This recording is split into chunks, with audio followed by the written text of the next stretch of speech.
Hi ನಮಸ್ಕಾರ. ನಾನು ನಿಮ್ಮ ಪ್ರೀತಿಯ ಮಲ್ಲು ಬೀರು. ಪ್ರೀತಿ ವಿದ್ಯಾರ್ಥಿಗಳೇ, ಇವತ್ತಿನ ಒಂದು ತರಗತಿ ವೇದಗಳ ಕಾಲದ ನಾಗರಿಕತೆ. ಈ ವೇದಗಳ ಕಾಲದ ನಾಗರಿಕತೆ ನೋಡೋಕೆ ಅದರ ಹಿನ್ನೆಲೆ ನೋಡ್ತಾ ಹೋಗೋಣ. ಈ ವೇದಗಳ ಕಾಲದ ನಾಗರಿಕತೆ ಮುಂಚಿತವಾಗಿ ಇದು ಸಿಂಧೂ ನಾಗರಿಕತೆ ಅವನತಿಯ ನಂತರ ಬೆಳಕಿಗೆ ಬಂದಿರತಕ್ಕಂಥ ಒಂದು ನಾಗರಿಕತೆ ವೇದಗಳ ಕಾಲದ ನಾಗರಿಕತೆ. ಈ ವೇದಗಳ ಕಾಲದ ನಾಗರಿಕತೆ ಅಲ್ಲ, ಇದು ಒಂದು ಗ್ರಾಮೀಣ ಮಟ್ಟದ ನಾಗರಿಕತೆ. ಮೊದಲಾಗ ಒಂದು ಗ್ರಾಮದಿಂದ ಕೂಡತಕ್ಕಂಥ ಒಂದು ನಾಗರಿಕತೆ. ಆ ನಂತರ ಇಲ್ಲಿ ವೇದಗಳ ಕಾಲದ ನಾಗರಿಕತೆ ನೋಡುತ್ತಂತೆ ವೇದ ಎಂಬ ಪದವು ಮೂಲತಃ ಸಂಸ್ಕೃತ ಪದವಾದ ಭಾಷೆಯಾದ ವಿದ್ಯೆ ಎಂಬ ಪದದಿಂದ ಬಂದಿದೆ. ಮೂಲತಃ ಸಂಸ್ಕೃತ ಭಾಷೆ ಪದವಾದ ವಿದ್ಯೆ ಎಂಬ ಪದದಿಂದ ಬಂದಿದೆ. ಈ ವಿದ್ಯೆ ಎಂದರೆ ಜ್ಞಾನ ಅಥವಾ ತಿಳುವಳಿಕೆ ಎಂದರ್ಥ. ವಿದ್ಯಂತಂದರೆ ಜ್ಞಾನ ಅಥವಾ ತಿಳುವಳಿಕೆ ಎಂದರ್ಥ. ಇದು ಈ ವೇದಗಳ ಕಾಲದ ನಿರ್ಮಾಪಕರು ಯಾರಂತಂದರೆ ಅದು ಆರ್ಯರು. ವೇದಗಳ ಕಾಲದ ನಿರ್ಮಾಪಕರು ಅಂದರೆ ಆರ್ಯರು. ಇವರು ಮೂಲತಃ ಕೂಲಿನವ ಒಡೆಯರಾಗಿದ್ದರು. ಇವರು ಮೊದಲು ಕೂಲಿ ಮಾಡ್ತಾಯಿದ್ರು. ಇವರು ಕೃಷಿಯನ್ನು ಅವಲಂಬಿಸಿದ ವ್ಯಕ್ತಿಗಳಾಗಿದ್ದರು. ಅದಕ್ಕೋಸ್ಕರ ಇವರು ಆಗಮನದಿಂದಾಗಿ ಈ ವೇದಗಳ ಕಾಲದ ನಾಗರಿಕತೆ ಆರಂಭವಾಗಿತ್ತು. ಈ ವೇದಗಳ ಕಾಲದ ನಾಗರಿಕತೆ ಆರಂಭ ಏನಿದೆಯಲ್ಲ, ಇದಕ್ಕೆ ಈ ಆರ್ಯನ ಆಗಮ ಮಾಡಿದ್ರಲ್ಲ, ಈ ಆರ್ಯರು ಎಲ್ಲಿಂದ ಆಗಮನ ಆದರು ಅಂತೇಳಿ ಕೆಲವು ಇತಿಹಾಸಕಾರರು ತಮ್ಮದೇ ಆದ ರೀತಿಯಲ್ಲಿ ವ್ಯಕ್ತಪಡಿಸ್ತಾ ಹೋಗ್ತಾರೆ. ಏನಪ್ಪ ಅಂತಂದರೆ ನೋಡ್ರಿ, ಬಾಲ್ ಗಂಗಾಧರ್ ತಿಲಕ್ ಅವರು ಹೇಳ್ತಾರೆ ಆರ್ಯರು ಆರ್ಕೆಟಿಕ್ ಧ್ರುವ ಪ್ರದೇಶದಿಂದ ಬಂದವರು ಅಂತೇಳಿ ಬಾಲ್ ಗಂಗಾಧರ್ ತಿಲಕ್ ಅವರು ಹೇಳಿದರೆ, ಸ್ವಾಮಿ ದಯಾನಂದ ಸರಸ್ವತಿ ಹೇಳ್ತಾರೆ ಇವರು ಟಿಬೇಟ್ ಪ್ರದೇಶದಿಂದ ಬಂದವರು. ಅವಾಗ ಮ್ಯಾಕ್ಸ್ ಮಿಲ್ಲರ್ ಅವರು ಹೇಳ್ತಾರೆ ಇವರು ಟಿಬೇಟ್ನಿಂದಲ್ಲ ಮಧ್ಯಪ್ರದೇಶದಿಂದ ಬಂದವರು. ಮಧ್ಯಪ್ರದೇಶದಿಂದ ಬಂದವರು ಅಂತಂದರೆ ಇದು ಕಾರಣ ಏನಂತಂದರೆ, ಮಧ್ಯಪ್ರದೇಶದಲ್ಲಿರ್ತಕ್ಕಂಥ ಶಪಡೋಷ ಎಂಬ ಒಂದು ಪ್ರದೇಶದಲ್ಲಿ, ಮಧ್ಯಪ್ರದೇಶದ ಶಪಡೋಷ ಎಂಬ ಪ್ರದೇಶದಲ್ಲಿ ಒಂದು ಭೋಗಜಕಾಯ ಎಂಬಂತೇಳಿ ಒಂದು ಶಾಸನ ದೊರಕಿದೆ. ಆ ಶಾಸನದಲ್ಲಿ ಈ ಋಗ್ವೇದ ಕೆಲವು ಪದಗಳದವ. ಅದಕ್ಕೋಸ್ಕರ ಇವರು ಮಧ್ಯಪ್ರದೇಶದಿಂದ ಬಂದವರು ಅಂತೇಳಿ ಹೇಳಿದರು. ಮಧ್ಯಪ್ರದೇಶ ಶಪಡೋಷ ಎಂಬ ಪ್ರದೇಶದಲ್ಲಿ ಒಂದು ಭೋಗಜಕಾಯ ಅಂತೇಳಿ ಒಂದು ಭೋಗಜಕಾಯ ಅಂತೇಳಿ ಒಂದು ಶಾಸನ ಇದೆ. ಆ ಶಾಸನದಲ್ಲಿ ಕೆಲವು ಋಗ್ವೇದ ಪದಗಳದಾವ. ಅದಕ್ಕೆ ಮಧ್ಯಪ್ರದೇಶ ಬಂದವರು ಅಂತೇಳಿ ಯಾರಪ್ಪ ಅಂತಂದರೆ ಮ್ಯಾಕ್ಸ್ ಮಲ್ಲೋರ್ ಅವರು ಹೇಳಿದರು. ಸ್ವಾಮಿ ದಯಾನಂದ ಸರಸ್ವತಿ ಹೇಳ್ತಾರೆ ಇಲ್ಲ, ಇವರು ಭಾರತೀಯರು, ಮೂಲ ಭಾರತೀಯರು. ಆಗ ಡಾಕ್ಟರ್ ವಿಲಿಯಂ ಜೋನ್ಸನ್ ಹೇಳ್ತಾರೆ ಇವರು ಭಾರತೀಯರಲ್ಲ, ಇವರು ಹಂಗೇರಿಯರ್ ಅಂತೇಳಿ ಡಾಕ್ಟರ್ ವಿಲಿಯಂ ಜೋನ್ಸನ್ ಅವರು ಹೇಳಿದರು. ಹೀಗೆ ವೇದಗಳ ಕಾಲದ ನಾಗರಿಕತೆ ನೋಡ್ತಾ ಹೋದಂತೆಲ್ಲ ಇಲ್ಲಿ ಎರಡು ರೀತಿಯ ವೇದಗಳ ಕಾಲದ ನಾಗರಿಕತೆ ಅಧ್ಯಯನ ಮಾಡಬೇಕಾಗ್ತದೆ. ಅಂತಂದರೆ ಒಂದು ಪೂರ್ವ ವೇದದ ನಾಗರಿಕತೆ, ಒಂದು ಉತ್ತರ ವೇದದ ನಾಗರಿಕತೆ. ಈ ಪೂರ್ವ ವೇದಗಳ ನಾಗರಿಕತೆ ಏನಿದೆಯಲ್ಲ, ಇದು ಕ್ರಿಸ್ತಪೂರ್ವ 1500ರಿಂದ 1000 ನೋಡ್ತೀವಿ. ಈ ಉತ್ತರ ವೇದ ಕಾಲದ ನಾಗರಿಕತೆ ಅಲ್ಲ, ಕ್ರಿಸ್ತಪೂರ್ವ 1000ರಿಂದ 600ರವರೆಗೆ ನೋಡ್ತಾ ಹೋಗ್ತೀವಿ. ಈ ವೇದಗಳ ಕಾಲದ ನಾಗರಿಕತೆ ಏನಿದೆಯಲ್ಲ, ಈ ಪೂರ್ವ ವೇದ ನಾಗರಿಕತೆಯಿಂದ ಇಲ್ಲಿ ಋಗ್ವೇದ ರಚನೆ ಆಯಿತು. ಈ ಋಗ್ವೇದ ಕ್ರಿಸ್ತಪೂರ್ವ 1500ರಿಂದ 1000 ರಚನೆ ಆಯ್ತಲ್ಲ, ಇಲ್ಲಿ ರಾಜಕೀಯ ಜೀವನ ಹೇಗಿತ್ತು ಅಂತಂದರೆ ಇಲ್ಲಿ ನೋಡ್ರಿ, ಮೊದಲನೇದಾಗಿ ಅವ್ರು ಹೇಳಿದರು ಒಂದು ಕುಟುಂಬ ಇತ್ತು. ಕುಟುಂಬದಿಂದ ಒಂದು ಕುಲ ರಚನೆ ಆಯಿತು.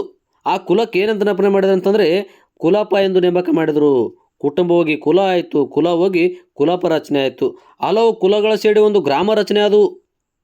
ಒಂದು ಗ್ರಾಮದ ಒಬ್ಬ ಮುಖ್ಯಸ್ಥನ ನಿಂತ್ಕೊಂಡ್ರೆ ರುಜಾಪತಿ ಅಂತ ಕರೆದ್ರು. ಹಲವು ಗ್ರಾಮಗಳ ರಾಜಕೀಯ ಸಮೂಹಗಳನ್ನು ನಿಂತ್ಕೊಂಡಂತಾರೆ ವೀಸ ಅಂತ ಕರೆದ್ರು. ವೀಸ ಹೋಗಿ ಒಂದು ರಾಷ್ಟ್ರ ರಚನೆ ಆಯಿತು. ಒಂದು ರಾಷ್ಟ್ರಕ್ಕೆ ಒಬ್ಬ ರಾಜನನ್ನು ನೇಮಕ ಮಾಡ್ತಾಯಿದ್ರು.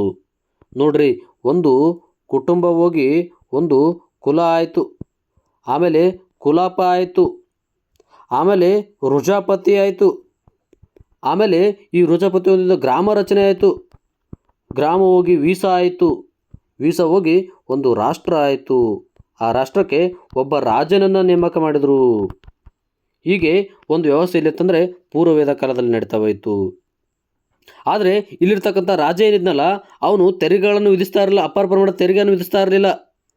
ಪ್ರಜೆಗಳು ಕೊಟ್ಟ ಹಣದಲ್ಲಿ ತಾತನಿಗೆ ಆದಾಯವನ್ನು ಹೆಚ್ಚಿಸಿಕೊಳ್ತಾ ಇದ್ದ. ರಾಜನ ಮುಖ್ಯ ಕಾರ್ಯ ಸೈನ್ಯ ಮತ್ತು ನ್ಯಾಯವನ್ನು ತೀರ್ಮಾನ ಮಾಡುವುದು. ಆದರೆ ಇಲ್ಲಿ ಏನು ಮಾಡ್ತಾ ಅಂತಂದರೆ ರಾಜನ ಸಹಾಯಕ್ಕಾಗಿ ಸಭಾ ಸಮಿತಿ ವಿಧಾತಗಳನ್ನು ರಚನೆ ಮಾಡಿದ. ನೋಡ್ರಿ, ಈ ಸಭಾ ಏನಿದೆಯಲ್ಲ, ಈ ಸಭಾ ಹಿರಿಯರಿಂದ ಕೂಡಿದ್ದು ರಾಜನಿಗೆ ಸಲಹೆಯನ್ನು ನೀಡ್ತಾ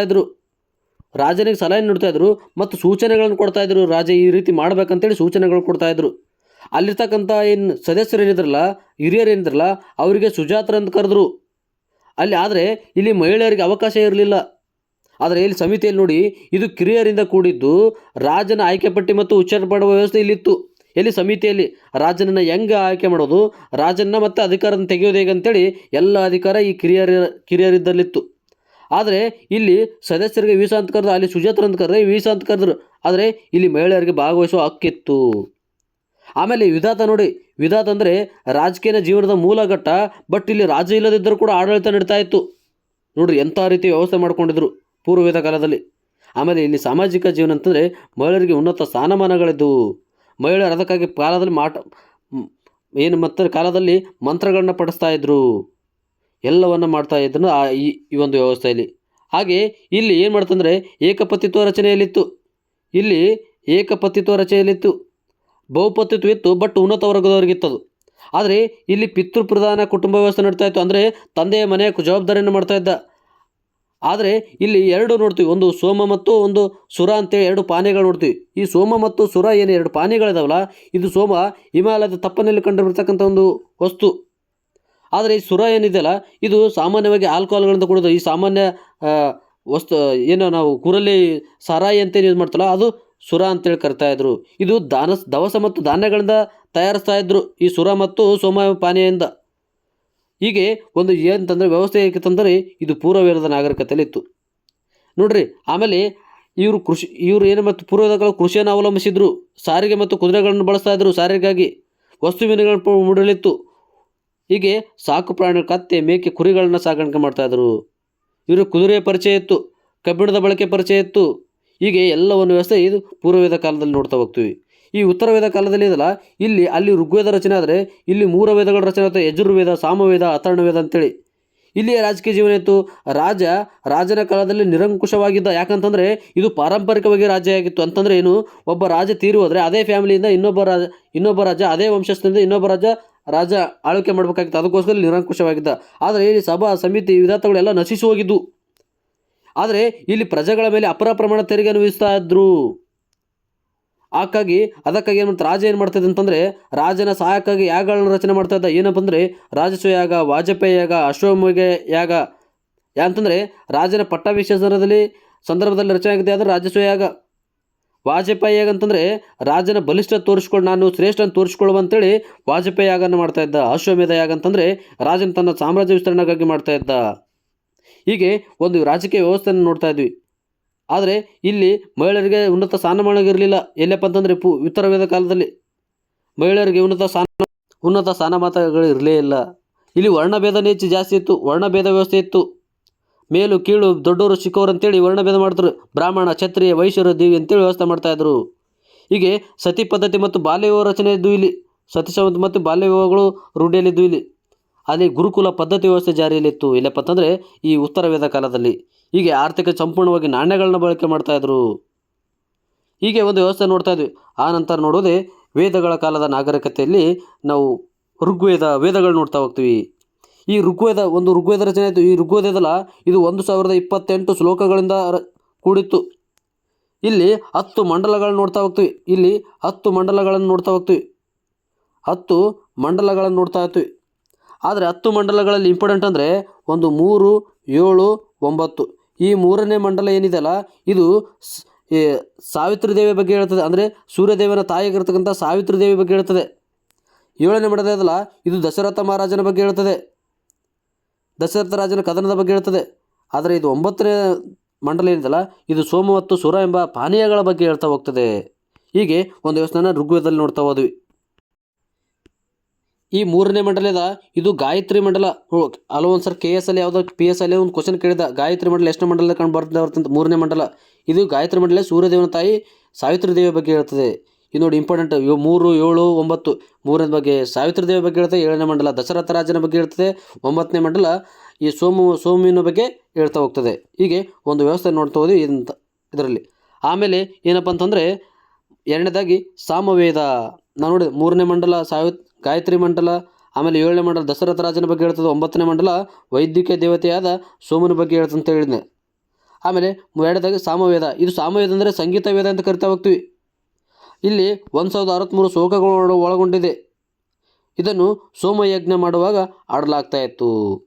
ಸೋಮಯಾಗದಲ್ಲಿ ಉದ್ಘಾತ ಎಂದು ಪುರೋಹಿತರನ್ನು ಕರಿತಾಯಿದ್ರು. ಏನು ಸೋಮಯಾಗ ಮಾಡ್ತಾರಲ್ಲ ಆ ಸಂದರ್ಭ ಉದ್ಘಾತೃತು ಅಂತೇಳಿ ಕರಿತಾಯಿದ್ರು. ಆಮೇಲೆ ಯಜುರ್ವೇದ ನೋಡಿ, ಇದು 40 ಅಧ್ಯಾಯಗಳಿಂದ ಕೂಡಿದ್ದು 2 ವಿಧಗಳನ್ನಾಗಿ ಮಾಡಲಾಗ್ತದೆ. ಒಂದಂದರೆ ಕೃಷ್ಣ ಯಜುರ್ವೇದ ಮತ್ತು ಶುಕ್ಲ ಯಜುರ್ವೇದ. ಕೃಷ್ಣ ಯಜುರ್ವೇದ ಗದ್ಯಗಳಿಂದ ಕೂಡಿದ್ದು, ಶುಕ್ಲ ಯಜುರ್ವೇದ ಪದ್ಯಗಳಿಂದ ಕೂಡಿದ್ದು.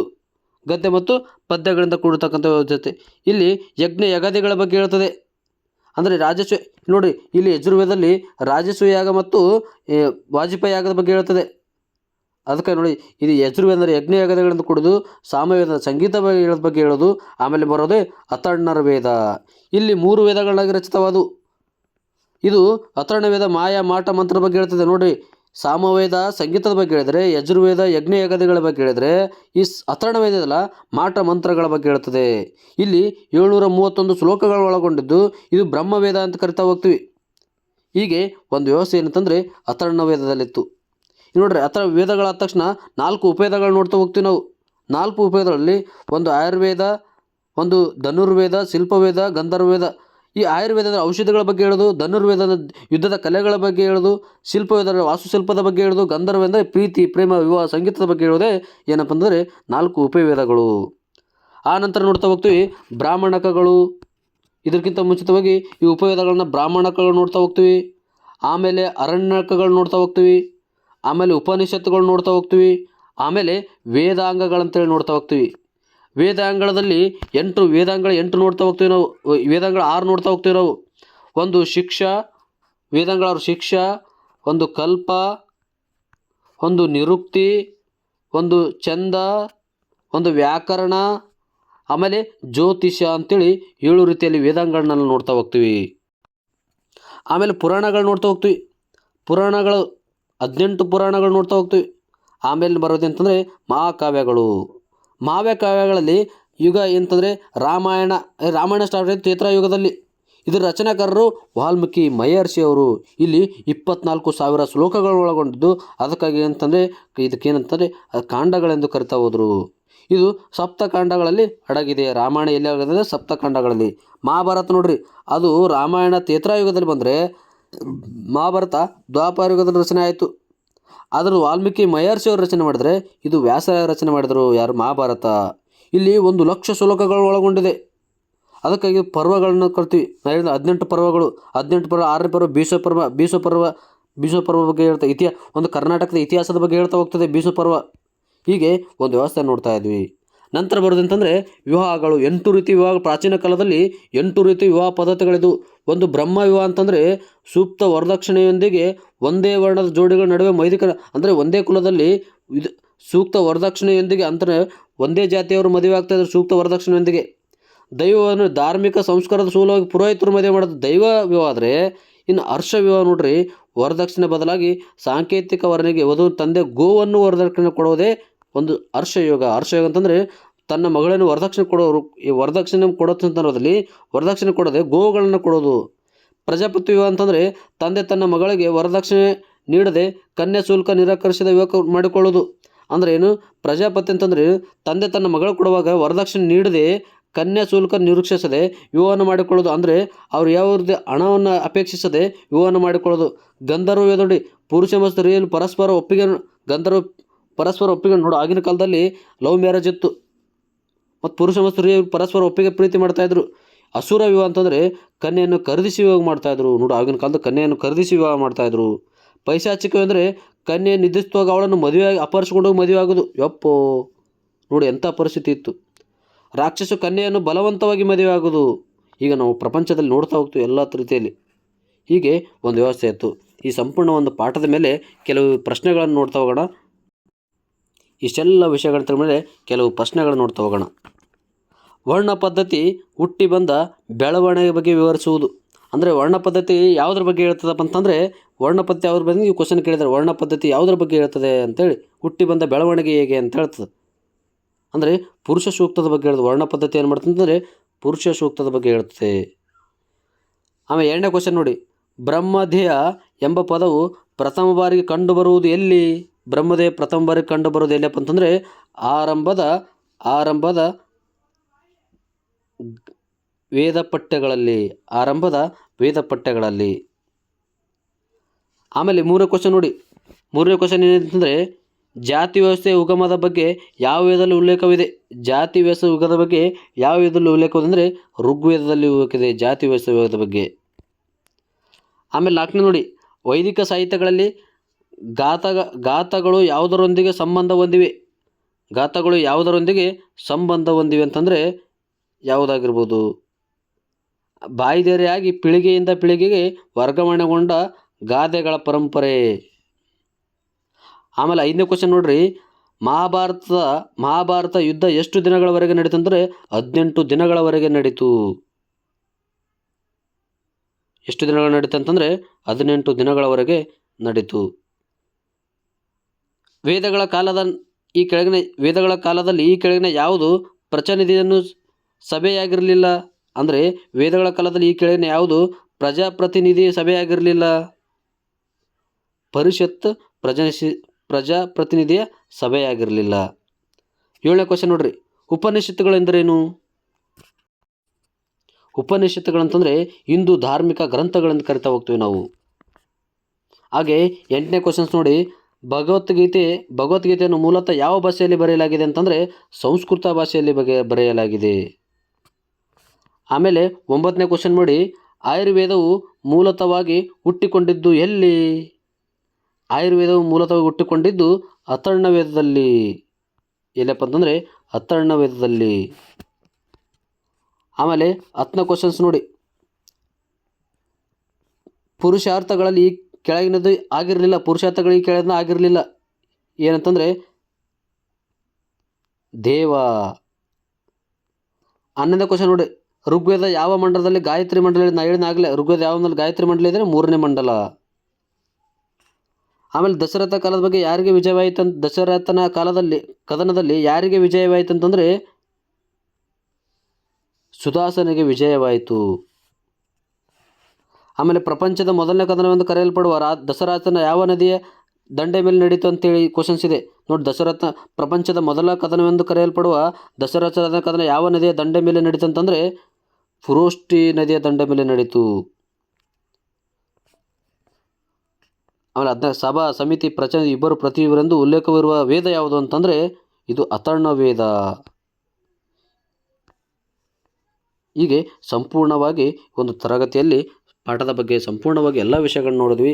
ಹೀಗೆ ಮುಂದಿನ ವಿಡಿಯೋಗಳು ಹೆಚ್ಚಿನ ಮಾಹಿತಿ ಬೇಕಂತ ನಿಮಗೆಲ್ಲ ಇದು ಮಾಡೋದಾದರೆ ನೀವೆಲ್ಲರೂ ಸಬ್ಸ್ಕ್ರೈಬ್ ಮಾಡಿ, ಬೆಲ್ ಬಟನನ್ನು ಕ್ಲಿಕ್ ಮಾಡಿ. ಹೀಗೆ ಹೆಚ್ಚಿನ ಮಾಹಿತಿಗಾಗಿ ಮುಂದಿನ ವಿಡಿಯೋಗಳಿಗಾಗಿ ವೇಟ್ ಮಾಡಿರಿ. ಹೀಗೆ ಎಲ್ಲರಿಗೂ ಒಂದು ಮಾಹಿತಿಯನ್ನು ತಿಳಿಸ್ಕೊಡಿ ಅಂತೇಳಿ ಇವತ್ತಿನ ಒಂದು ತರಗತಿಯನ್ನು ಕ್ಲಾಸನ್ನು ಮುಕ್ತಾಯ ಇದ್ದೀನಿ. ಧನ್ಯವಾದಗಳು.